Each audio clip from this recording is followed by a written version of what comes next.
Isang nakakatawang pangyayari ang nangyari sa binatang inisnatch siya ng cellphone ng di umano'y tila ginaya ang napanood sa TikTok dahil matapos nga siyang makuhanan ng cellphone ay nagawa pa nitong manlaban at inagaw niya ang motor ng nang-snatch sa kanya.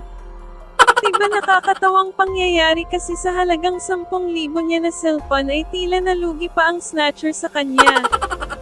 Viral nga ito sa Facebook at naka-accumulate na ng 3 million views dahil sa nakakatawang pangyayari nito.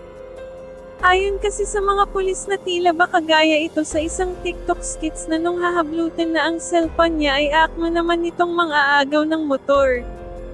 Dagdag pa ng otoridad na napaka-rare na daw talaga nito at ang malas pa may ID pa ng snatcher sa motor kaya for sure madali lang itong matutukoy.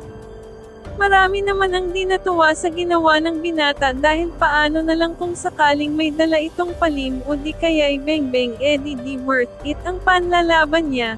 Marami naman ang natuwa at nag-good vibes sa pangyayaring ito sa Las Piñas. Ikaw ano ang opinion mo dito? Worth it ba yung ginawa ng victim sa snatcher if ever may dala itong at ikaw ano kaya ang gagawin mo kung sakaling ikaw naman ang mapunta sa ganyang sitwasyon, di ka na lang ba papalag o papalag ka? Halabira sa comment section.